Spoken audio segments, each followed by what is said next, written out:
All right.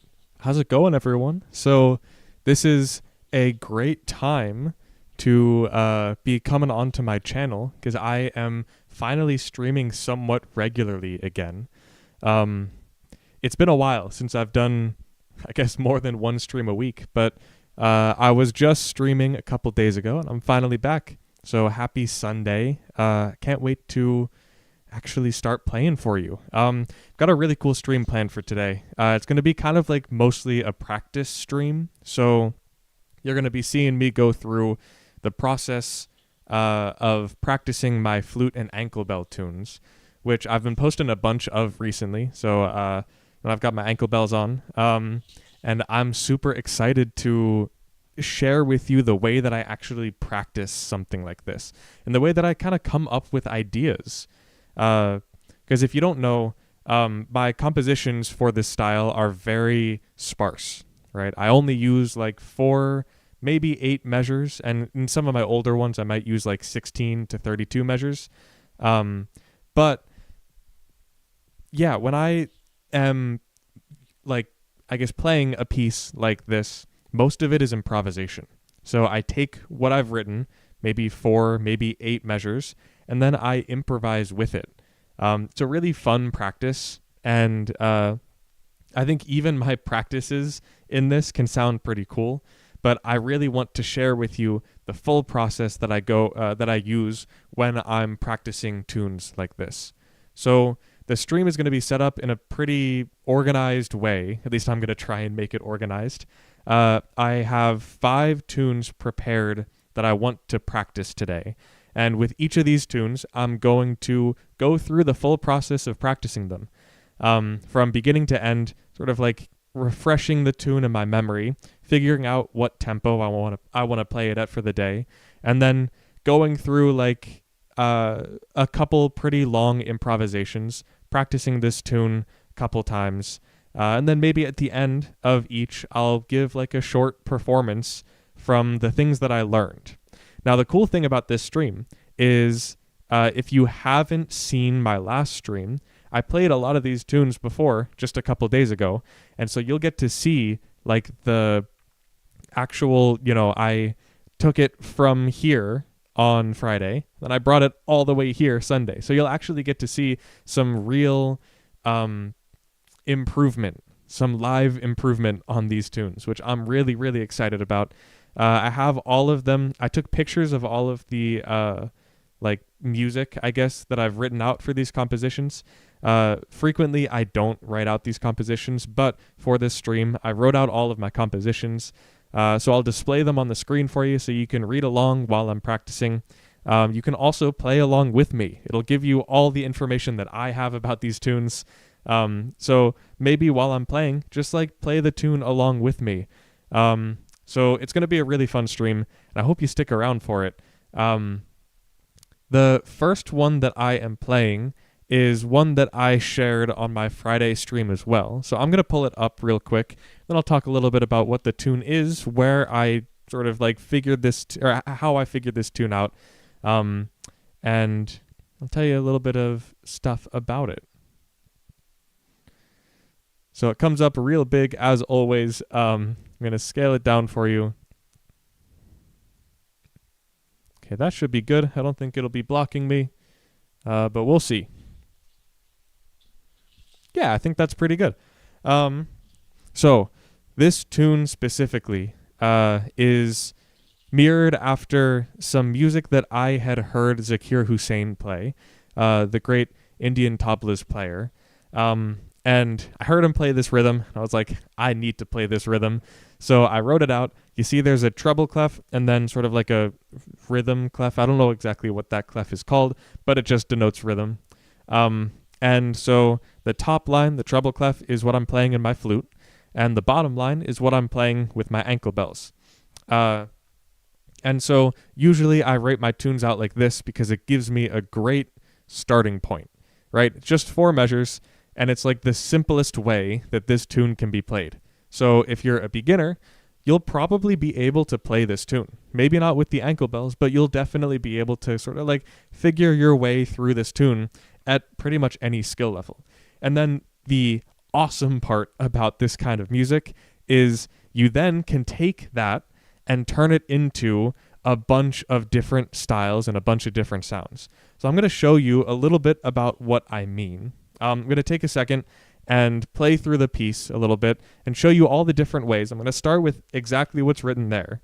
Then I'm going to show you a couple ways that I can embellish this melody, that I can turn it into something that is a little bit more, that has a little bit more substance, maybe a little bit more intensity, all of these cool musical terms.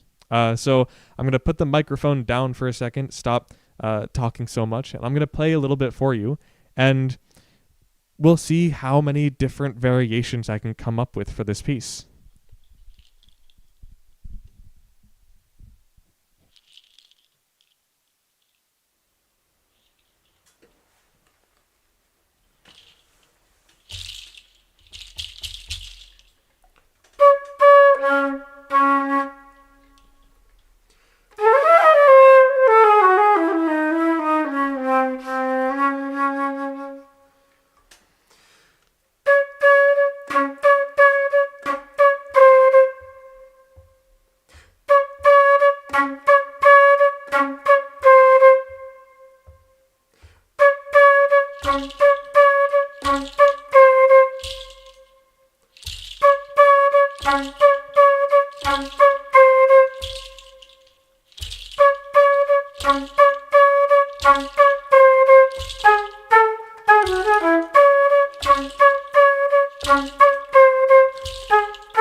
All right, so this sounds great. It's such a fun tune to play, but there's absolutely so much stuff that we can improve with this. So, for those of you just joining, what I was doing here is I was sort of experimenting with this piece. I've got 4 measures right here.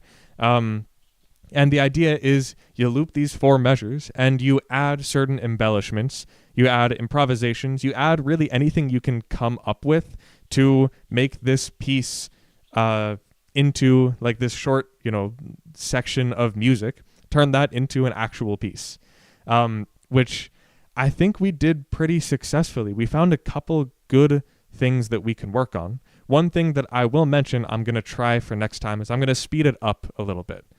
I think this tune works a little bit better if it's a bit faster than what we just played.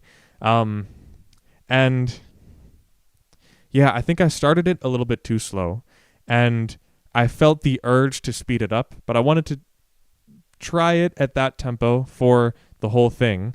Now I'm going to try and speed it up a little bit and maybe go a little bit further with some of those ideas that I came up with.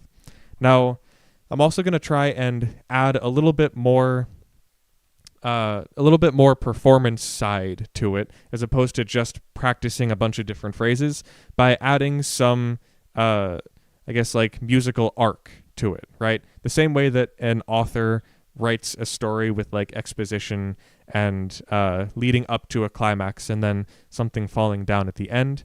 I'm going to try and do that same thing with my music, where starting a little bit softer and then building it up into a climax and then bringing it down from there. So let's see how this goes. Probably going to stay on this piece for a little bit before moving on, because again, this is a practice stream, so we're trying to get better. And if you are a musician at home and you have an instrument and you want to try and play along, you do have the music right there. Excuse the handwriting, because I do like to write out all of my music by hand. Hopefully it's easy enough to read. There are a couple crossed out notes here because I didn't feel like writing it again, but let's just get right into it. Told you what I'm going to try and do. Now I'm going to try and actually do it.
Okay, so that was, I think, a bit more effective as a performance than the first time I did it.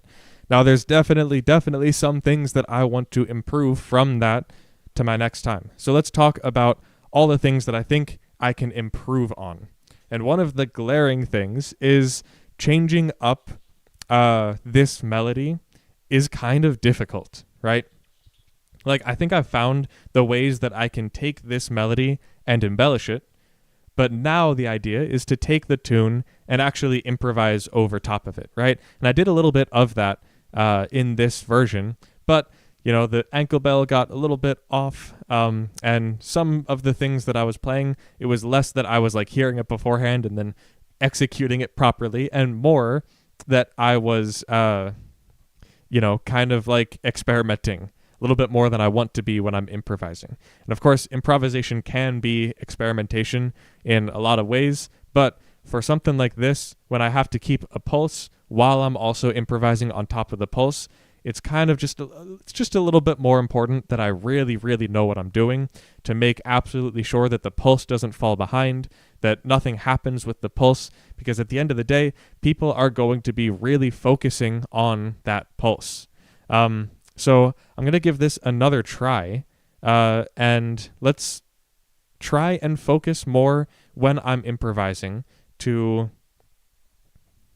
I guess, not lose that pulse, right? Now, I'm going to do a slightly shorter build-up and a slightly shorter, I guess, come down for this, because the main goal for this is going to be practicing the improvisation section. So I'm also going to be spending quite a bit more time on the improvisation section. So let's see how it goes, and then we'll talk about it after and see what we can improve, if there's anything that we can improve, because sometimes you do get to a point where with this tune for this day, there's not a whole lot else you can do, but let's see what we can do with it right now.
All right, so that improvisation is getting just a little bit better. And just from like a couple tries, I'm starting to get a little bit more comfortable. I think a lot of it is just getting comfortable with that scale. And especially this time, I moved quite a bit further away from the tune itself and actually like moved out of the pulse, or not the pulse, but the form of the tune. So I kind of moved away from this 4-bar thing and the sort of rhythmic sounds that I have in the melody, and moved it further from embellishment and more into improvisation. Now I'm going to try this again because this is just like such a fun tune to play. And every time that I do it, it gets a little bit better. And I hope that the insight is kind of helpful when I'm like going through the way that I practice this tune. Because this is how musicians practice pretty much everything. You know, you do it and you then reflect on it after, and you think about it. Sometimes you'll record yourself and listen back. That can give you a much more accurate understanding of what you need to improve on. And sometimes I do this, actually most of the time, especially when I'm not streaming, I do record myself and then listen back. But it's not always necessary. It's definitely helpful in the beginning to get yourself started with like, you know, actually hearing what the audience is hearing as opposed to what you're hearing yourself. But I'm going to try this again. And yeah, we'll see how it goes. But this is a lot of fun. And let me know if you have any questions in the chat. If you're curious about how I'm doing any of this stuff, if you're curious about like why I compose this, how I compose this, what my process is, if you're curious about anything else, I don't know, let me know.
All right, there's a little bit of improvement there, but I think the main thing I need to work on with this piece is just building up the, confidence in an ankle bell part that is this slow.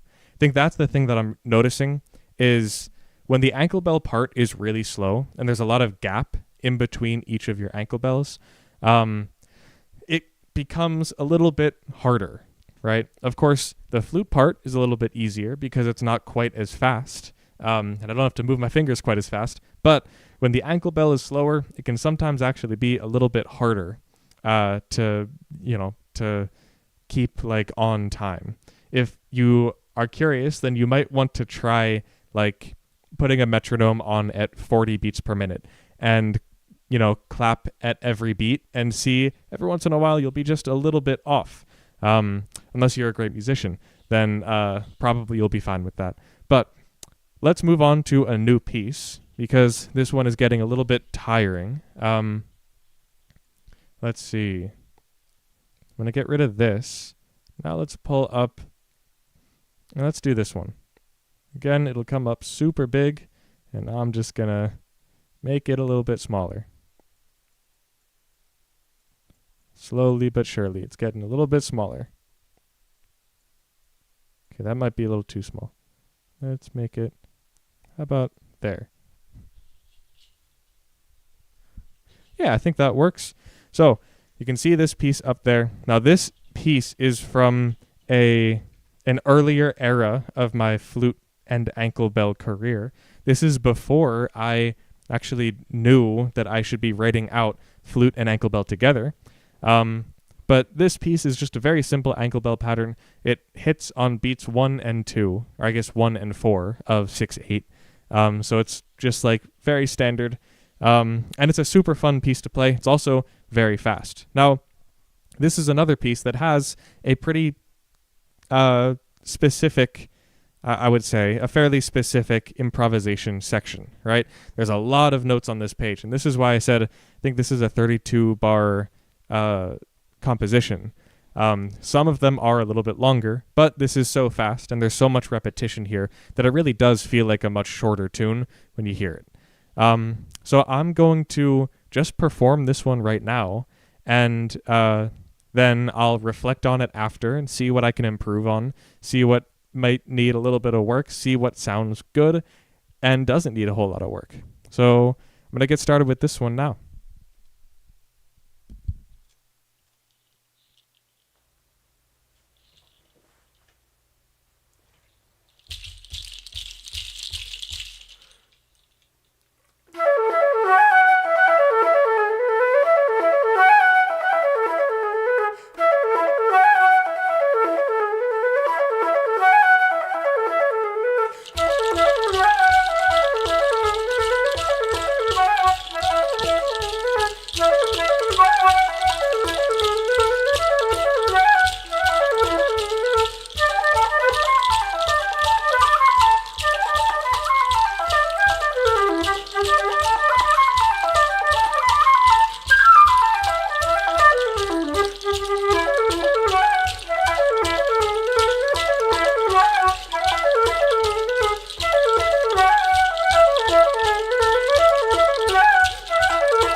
Okay, so this is one of those tunes that I know the melody pretty well, right?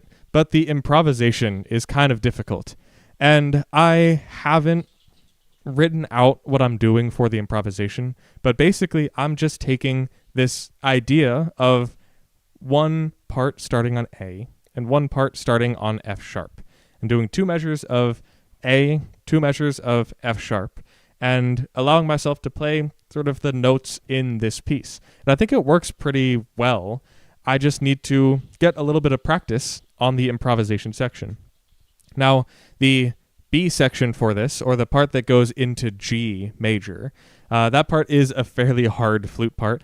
If you don't believe me, try it at home. It's surprisingly difficult to get each of those notes to sound, but I think that it will get better over time. I'm just going to try, and I'll play through the melody once more to get myself into it. Then I'm going to start practicing this improvisation section. And for the practice for this improvisation section, I'm literally just going to loop it a bunch of times and kind of experiment with it, see what it sounds like, see how it feels. And then I'm going to reflect after and see what I need to improve. Maybe in the chat, you can tell me some of the things that you think you hear that you might want to improve, I guess. So I'm gonna give this a try, and we'll see how we're doing.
Hey, okay.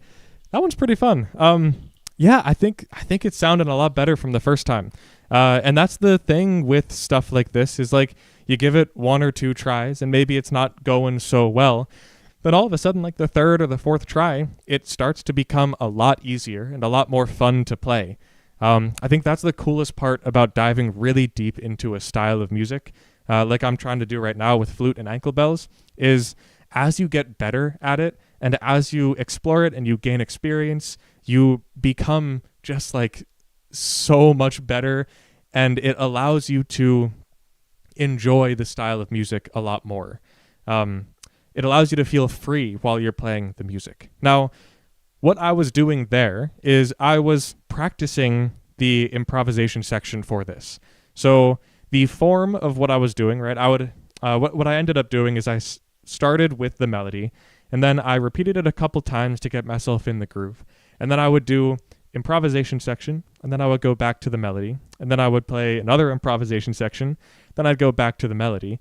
And the reason I'm doing this is because I want to be able to practice getting into the improvisation section. I noticed that was the part that really I kind of struggled with, right?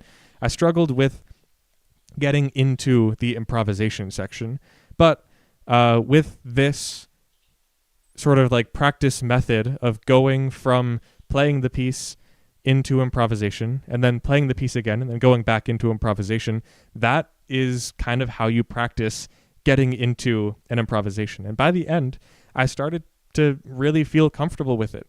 I think I'm going to try this one more time and see how it goes. And then after that, I'm going to switch to a new piece. I think my goal is to get through 5 of them today. These pieces can be kind of tiring. So I don't know if I will actually be able to get through 5. I might be able to get through 4. I might only be able to do one other piece after this. We'll see. But I'm going to try and do this one more time, and then we'll move on to a new piece.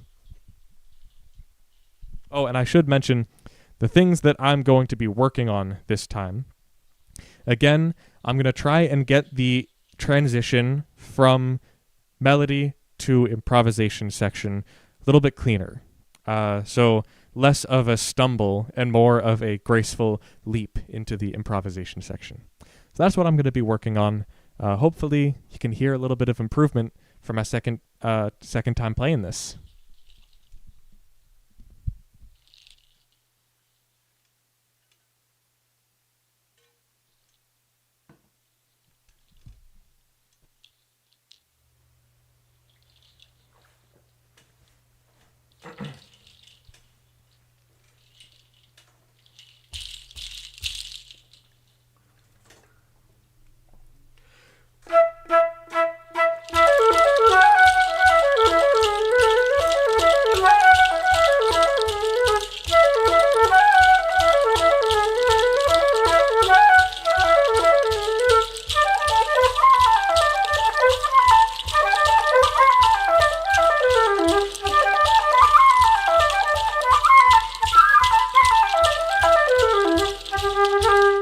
Let's try that again.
Okay, so I think that's going to be the last time I play that tune for today.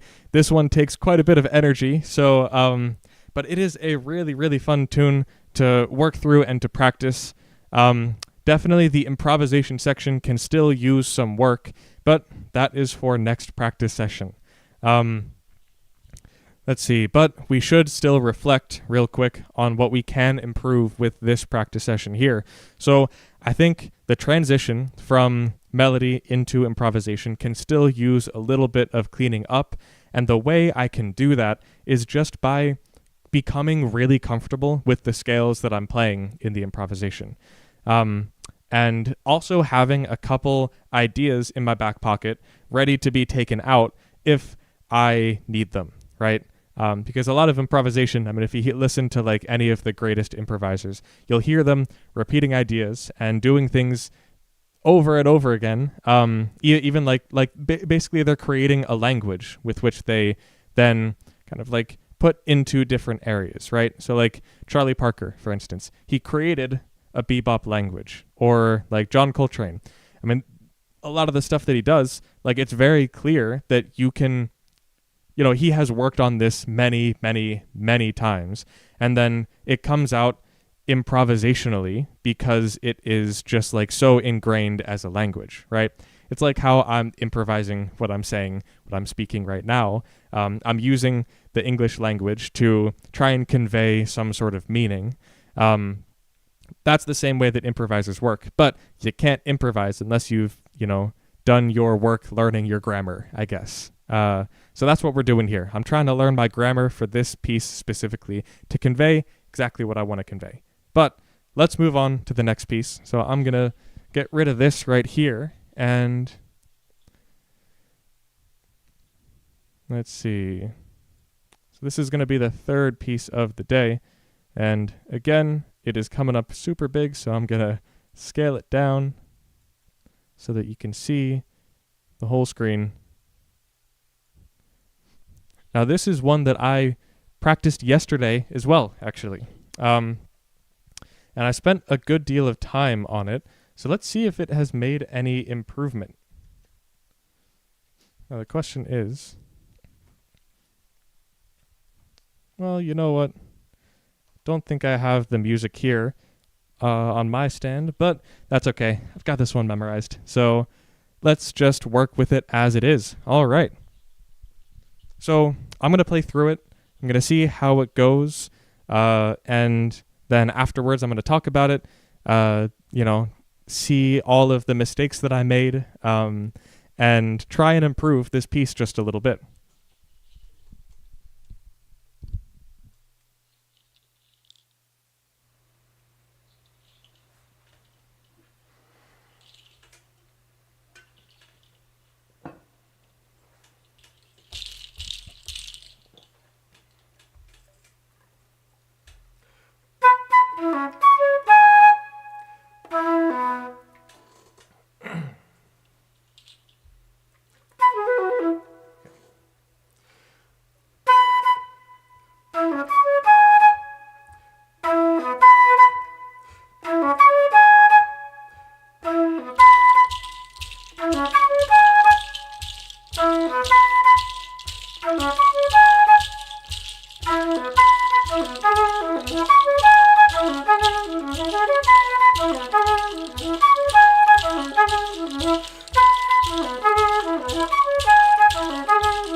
Okay, so this piece is notorious for taking a lot of breath, taking a lot of lung capacity, and I'm definitely feeling it after that.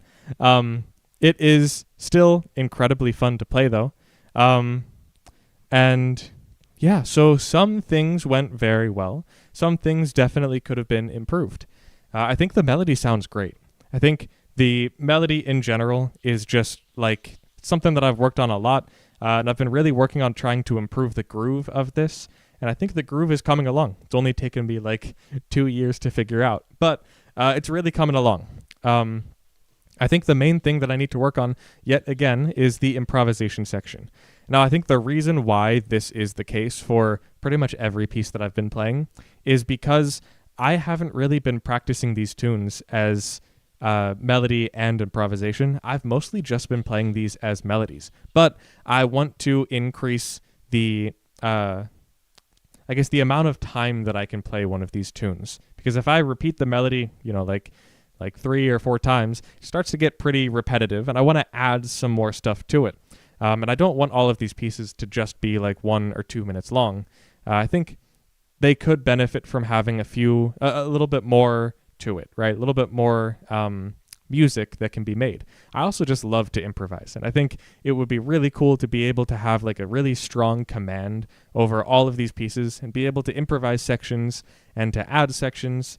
It also helps a lot with writing these tunes. Most of these tunes came from improvisation, where I sat down with my ankle bells and I chose a meter and I chose an ankle bell pattern, and I was like, let me play for 30 minutes or so and see what comes out. Then from that, most of these tunes have been spawned, which I think is really cool. But I think this time I'm going to focus more on the improvisation and experiment with a little bit of it. So the bottom part, the bottom 4 lines, the bottom 4 measures, that is now taken out. I figured this out actually this past Friday, so I haven't rewritten it yet. But those last 4 measures, the improvisation section, I took that out. I felt like it was getting too dense with too many sections. And I think the A section and the B section is plenty. And then for the improvisation, I'm just stressing the transition from B root to C sharp root. I think that is the best way to perform this piece. So I'm going to try it again and spend a little bit more time in the improvisation section, really work it out. Try and figure out exactly what I want to do with this improvisation section, the best ways to perform it, and then I'll reflect at the end once I finish it up.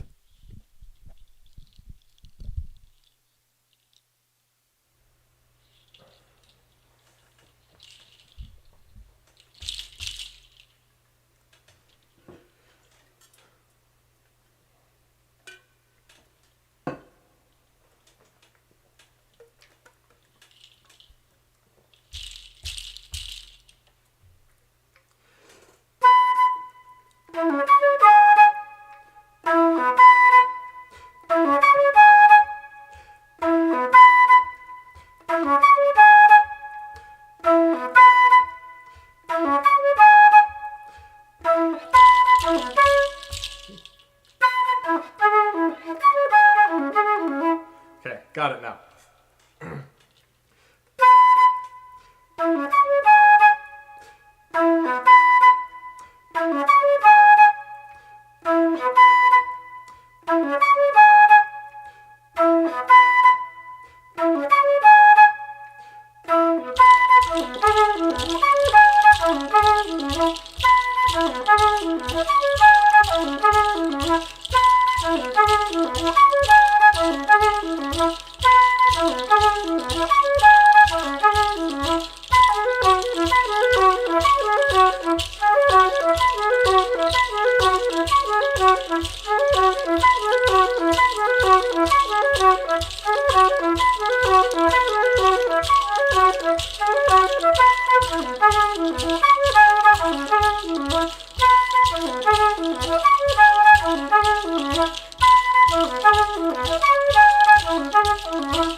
Okay, this is improving.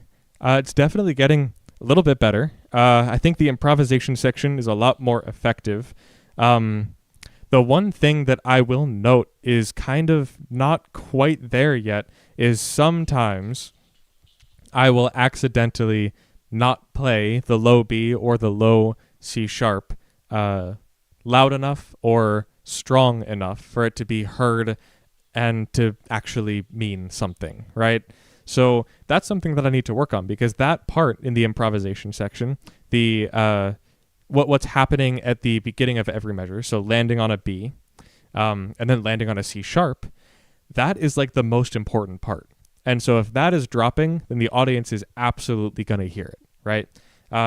If I sort of like make some sort of small mistake in the flute part after that, it's not a whole, it won't be a whole thing, right? It's not going to be a big deal. As long as I land on that B and I land on that C sharp, it's going to sound good. And I was getting kind of close to not doing that the whole time. Now, it's always important when you're working on a piece to understand it, especially when it's improvised. When it's improvised, things are always going to go wrong. It's never going to be perfect, right?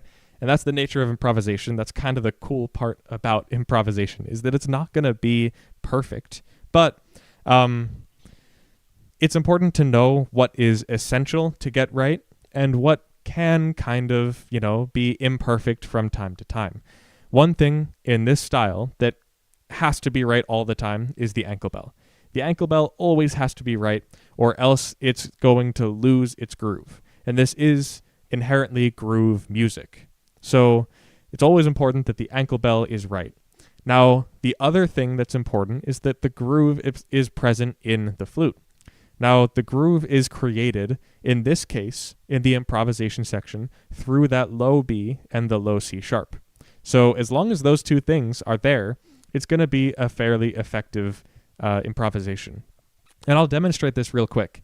I'll do just the improvisation section, and I'm going to show you first the essential parts, right? So I'm just going to be playing the essential parts. Then I'm going to basically like embellish those essential parts. This is a great way to practice improvisation, to kind of build it up, right? So we start with small embellishments, maybe adding a note here and there, and then we build it up until it really sounds like a full improvisation. So I'm going to try that real quick. Just going to start right on the improvisation section, and for a little bit, you're only going to hear the essential parts, the parts that I think are essential to this piece. And then I'm going to add the embellishment a little bit later.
So I wanted to demonstrate what it actually sounds like to get rid of one of the essential parts. In the beginning, I showed you all of the essential parts. So the ankle bell with the B and the C sharp. And then I embellished it a little bit and I built it up. But then all of a sudden, I took out the B and the C sharp. And notice how quickly the tune just drops off. All of a sudden, it just sounds kind of like random, aimless improvisation. When before, it felt like a really coherent and like specific sound, right? It sounded like this piece, this unnamed piece that I composed. So that's kind of the cool thing about this. The cool thing about having these small essential parts that don't take up a lot of I guess, like space in the music. It doesn't take up a lot of space, but when it drops out, it's noticeable, right? So now I'm going to try this again, and I'm going to not drop it out at all and see if I can build the improvisation quite a bit more without dropping out with that B and the C sharp. And I think you'll see how much more effective this is.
So obviously, setting aside the slightly less graceful landing back into the melody, I think that improvisation is quite a bit more, it's a little bit more coherent, and it's more applicable to this tune specifically, right? So it doesn't just sound like a random improvisation that could have been filmed for any style of music, any song. It's really specifically for this song, which I think is really important when you're playing a bunch of pieces that are fairly similar in style, right? All of these are just flute and ankle bell tunes in a bunch of different meters, but they have quite a strong through line. And so it's important that each of these pieces, especially the improvisation sections, sound unique to themselves. Now I'm going to switch the tune to something a little bit different. I don't think I'm going to improve all that much more on this one today. It's going to take a little bit more thinking and a little bit more sort of like just like real practice, I guess. I'm going to get rid of this. And now let's try the next one.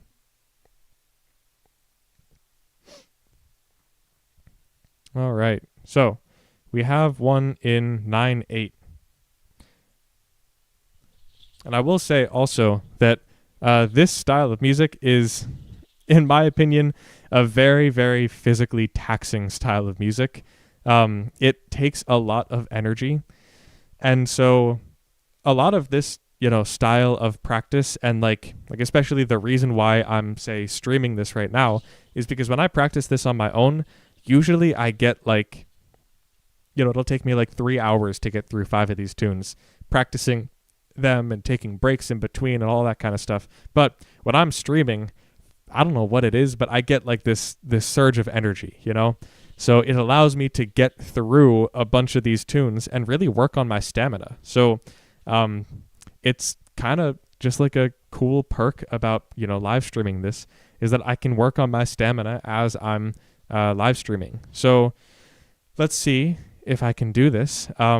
This one is a little bit faster, I think. So again, it's going to take a little bit more stamina. Let's see. Yeah, we're in 9/8. So I'm going to just play through it and then see what we can improve on, talk about it. Maybe we'll play it again. So yeah, we'll see.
Okay, so I've got a couple ideas for this one.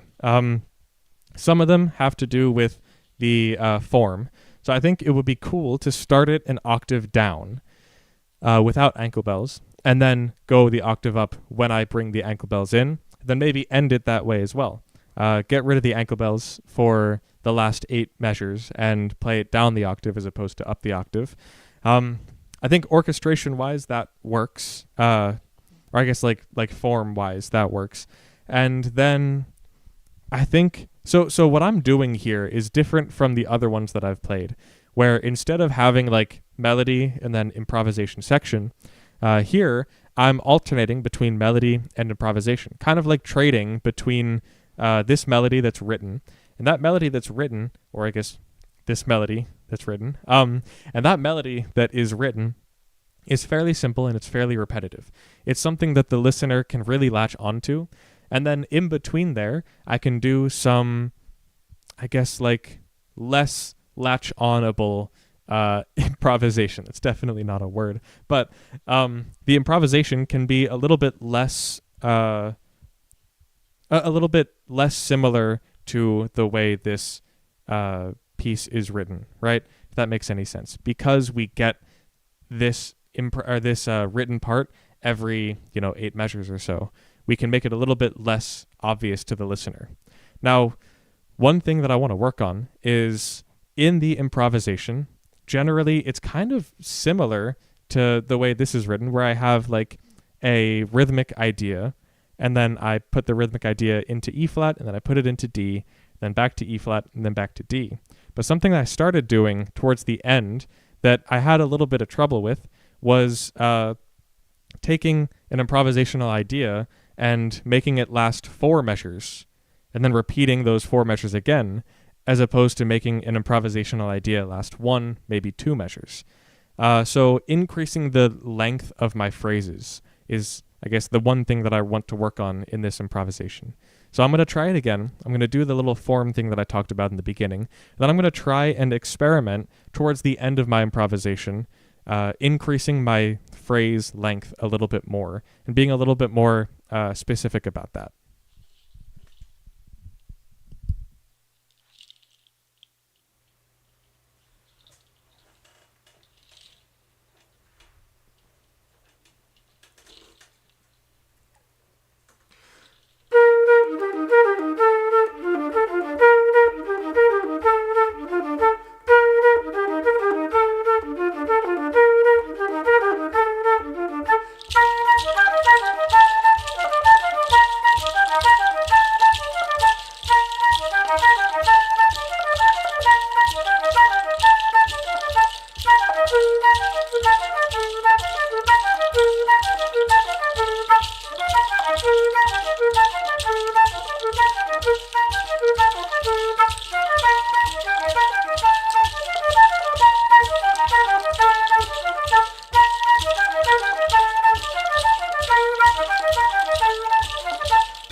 Okay, so I definitely don't like the slowdown at the end there, but I think everything else there was really, really effective. One thing that I realized as I was going through the improvisation section is that the most effective way to increase my phrase length is to use similar notes, but change the rhythm. So what this will take in my future practice sessions is taking I guess really just trying to remember in my short-term memory 4-measure rhythmic phrases. Because the notes don't really matter quite as much with this one, and it's really more about the rhythm.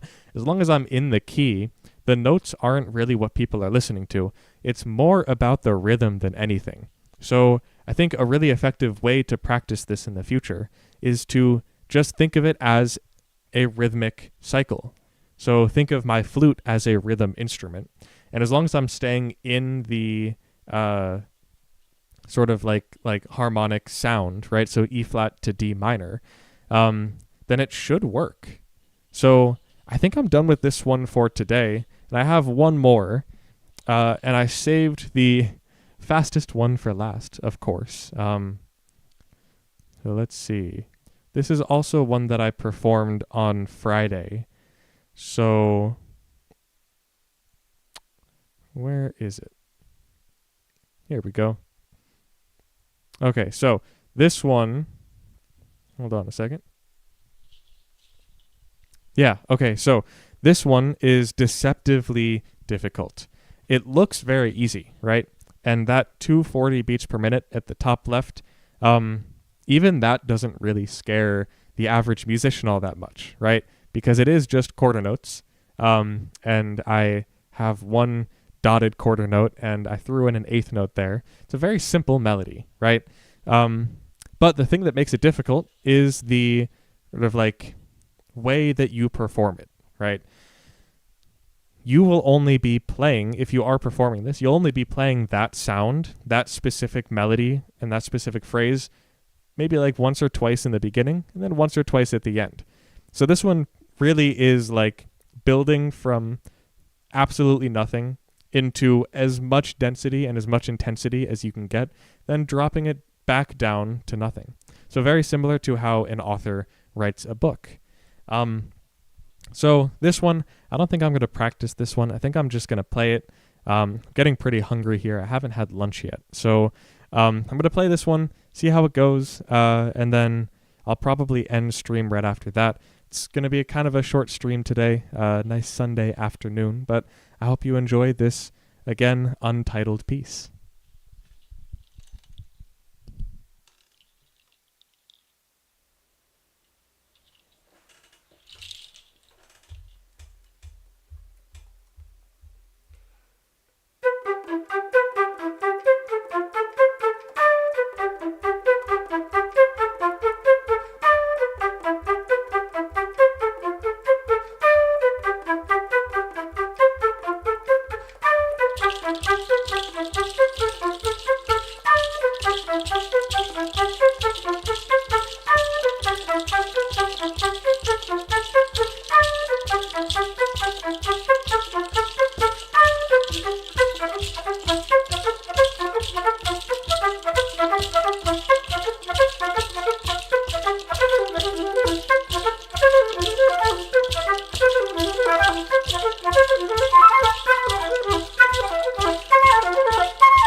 All right, that's always a fun one to play.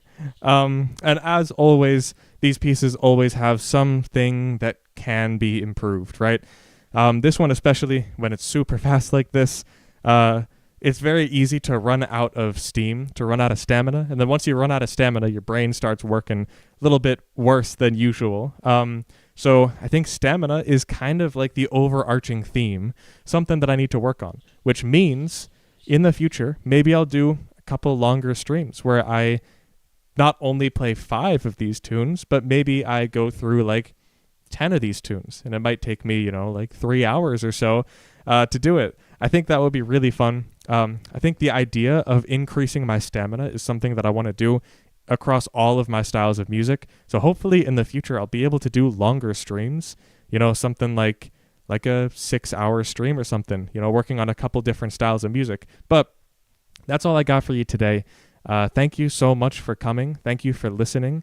And yeah, that's it. Check out my YouTube. I've got a lot of videos up there. More videos going to be posted soon.